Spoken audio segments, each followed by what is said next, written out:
सबको जय मसीह की।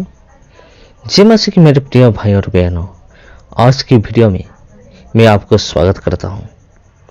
और आज की जो वीडियो है, आज की इस वीडियो में मैं आपको 3 लोगों के बारे में बताने वाला हूं। बाइबल में ऐसे 3 लोग जो कि ना मर के स्वर्ग प्राप्त हुए। मेरा मतलब है उनका कभी भी मौत नहीं हुआ। 3 लोग। और आज की वीडियो में हम जानेंगे वो 3 लोग कौन है। तो चलिए दोस्तों, शुरू करते हैं ज़्यादा देर ना करते हुए। तो हम लिस्ट में पहला नंबर पर रहते हैं हनोक। हनोक के बारे में उत्पत्ति किताब 5 का 21 से लेकर 24 तक लिखा गया है। हम पढ़ेंगे उत्पत्ति किताब 5 का 21 से लेकर 24 तक।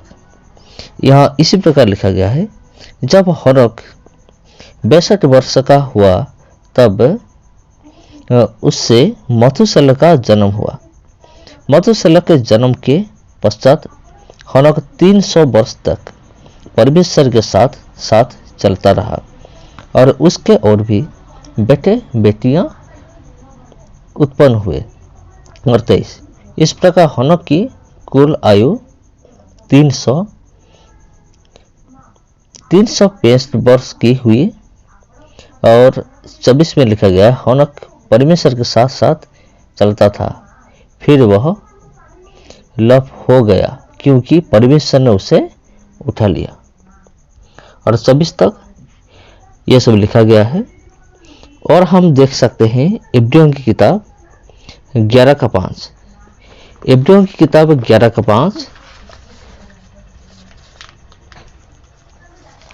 यहाँ इसी प्रकार लिखा गया है, विश्वास ही से हनोक उठा लिया गया कि मृत्यु को न देखे, और उसका पता नहीं मिला क्योंकि परमेश्वर ने उसे उठा लिया था। और उसके उठाए जाने से पहले उनकी यह गवाही दी गई थी कि उसने परमेश्वर को प्रसन्न किया है। तो मेरे प्यारे भाई और बहनों, ये था हनोक के बारे में जो कि बाइबल लिखा गया है। वो नहीं मरे और परमेश्वर ने उनको क्या किया, उनको उठा लिया। ये बाइबल में एक विचित्र व्यक्ति है जो कि ना मरकर स्वर्ग प्राप्त हुए, जिसके बारे में हमने उत्पत्ति की किताब में हमने पढ़ा और इब्रियों की किताब में भी हमने पढ़ा। और उत्पत्ति किताब 5 का 21 से 24 के बीच हमने देखा हनोक कैसे ना मरते हुए स्वर्ग गए और परमेश्वर ने उसे ग्रहण किया। इसी सेम चीज़ के बारे में इब्रियों की किताब में भी लिखा गया है 11 का 5 में। कुल मिलाकर पुराना नियम और नया नियम दोनों में एक ही बात कहा गया है कि हनोक बिना मरे हुए उन्होंने स्वर्ग प्राप्त हुई। तो ये है बाइबल में चमत्कार। जी हाँ, इसको हम चमत्कार कह सकते हैं क्योंकि सबको पता है जिसको जो इस धरती में आएगा, जन्मेगा, उसका मौत तय है, वो जरूर मरेगा। जो जन्म होगा वो मरेगा। हम सब लोग मरेंगे, आप और मैं, हम सब लोग मरेंगे। लेकिन ये जो हनोक था, ये एक स्पेशल आदमी था। स्पेशल क्या था, जो कि मैंने आपको पहले से ही बताया है, उनका मौत नहीं हुई, उसका कभी भी मौत नहीं हुआ। और दूसरा आता है एलिजा। एक ऐसा आदमी था जिन्होंने कि नहीं मरे। एलिजा के बारे में बाइबल में लिखा गया है, एलिया के बारे में दूसरा राजा 2 का 11 से लेकर 12 तक हम पढ़ेंगे। आप सुनिए, मैं पढ़ना चाहता हूँ। दूसरा राजा 2 का 11 से हम पढ़ेंगे। यहाँ इसे लिखा गया है, वे चलते चलते बातें कर रहे थे कि अचानक एक अग्निमय रथ और अग्निमय घोड़े ने उसको अलग अलग किया और एलिया बवंडर में होकर स्वर्ग पर चढ़ गया और उसे एलिशा दिखता और पुकारता रहा, हाय मेरे पिता, हाय मेरे पिता, हाय इज़राइल के रथ और सवार। यहाँ भी हम देखा परमेश्वर ने एलिया को ग्रहण किया।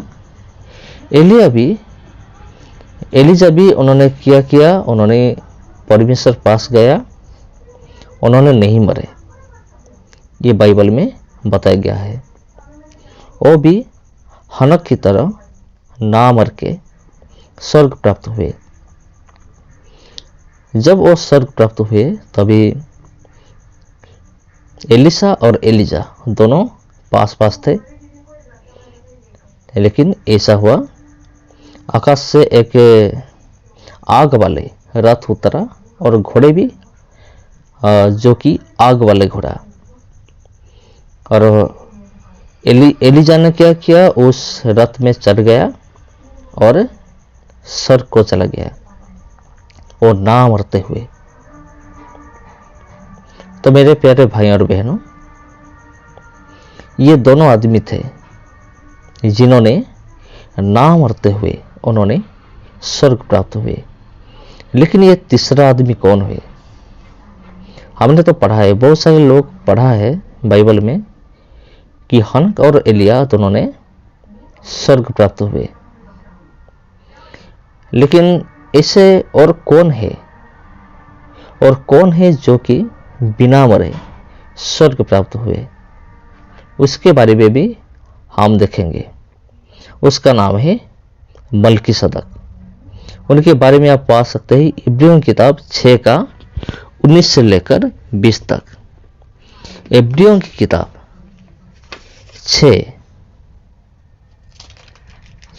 इब्रियों की किताब 6 उसका 19 और 20। यहाँ इस प्रकार लिखा गया है, वह आशा हमारे प्राण के लिए ऐसा लंगर है जो स्थिर और दृढ़ है और पर्दे के भीतर तक पहुंचता है। यहाँ यीशु ने मलकीसदक की रीति पर सदाकाल का महायाजक बनकर हमारे लिए अगुआ के रूप में प्रवेश किया है। प्रभु यीशु मसीह ने मलकीसदक के तरह अनंत काल तक उन्होंने प्रवेश किया है। अनंत काल का मतलब है जो काल कभी भी खत्म नहीं होता है, जो समय कभी भी समाप्त नहीं होता है, उसी के बारे में लिखा गया है। तो ये जो आदमी है मलकीसदक की तरह अनंतकालीन, इसका मतलब है अगर प्रभु यीशु मसीह अनंतकालीन पिता है अनंत काल तक, तो मलकीसदक भी उनका मौत नहीं हुआ, वो भी अनंत काल तक जीवित है, आज भी जीवित है और बिना मरे। तो ये था तीनों लोग। आज की वीडियो में हमने 3 लोगों के बारे में देखा। पहला है हनक, जिसके बारे में लिखा गया है उत्पत्ति की किताब 5 का 21 से लेकर 24 तक, और इब्रियों की किताब 11 का 5। और दूसरा है एलिया, जिसको अंग्रेजी में एलिजा बोलते हैं, उसके बारे में लिखा गया है दूसरा राजा 2 का 11 से लेकर 12 तक। और तीसरा है मलकीसदक, जिसके बारे में लिखा गया है इब्रियों की किताब 6 का 19 से लेकर 20 तक। अगर आप ऐसे पढ़ेंगे तो कुछ भी समझ में नहीं आएगा। इस मेमोरी वर्स को आप मेडिटेट कीजिए, तो ही आपको पता चलेगा इसका एक्चुअल अर्थ क्या है, मतलब क्या है। थोड़ा सा जोर दीजिए माइंड को और इस वर्स को आप पढ़िए, तो आपको जरूर समझ में आ जाएगा। तो मेरे प्यारे भाइयों और बहनों, ये थे 3 लोग जिनके बारे में मैंने आपको बताया, जो कि बिना मरे स्वर्ग गए। क्योंकि आजकल जो भी मरता है, जो भी जन्म लेता है, वो जरूर मरता है। जो जन्म लेगा उसका मौत तय है। लेकिन परमेश्वर की अनुग्रह के अनुसार, क्योंकि परमेश्वर का अनुग्रह इंसान के ऊपर है, परमेश्वर कुछ भी कर सकता है और उसका मर्जी है। कोई लोग जल्दी मर जाते हैं, कोई लोग देर में मरते हैं, लेकिन परमेश्वर की इच्छा के मुताबिक ये जो 3 आदमी है, इस 3 आदमियों का कभी भी मौत नहीं हुआ। तो मेरे प्यारे दोस्तों, आज के लिए इतना ही, और अगले वीडियो में भी हम बहुत महत्वपूर्ण जानकारी के बारे में बातचीत करेंगे। तो आज के लिए इतना ही। अगर आप चाहते हैं तो इस वीडियो को आप दूसरों के साथ शेयर कीजिए, ताकि दूसरे लोग भी इस तरह का वीडियो देख सके और परमेश्वर के वचन को सुन सके। तो सबको जय मसीह की।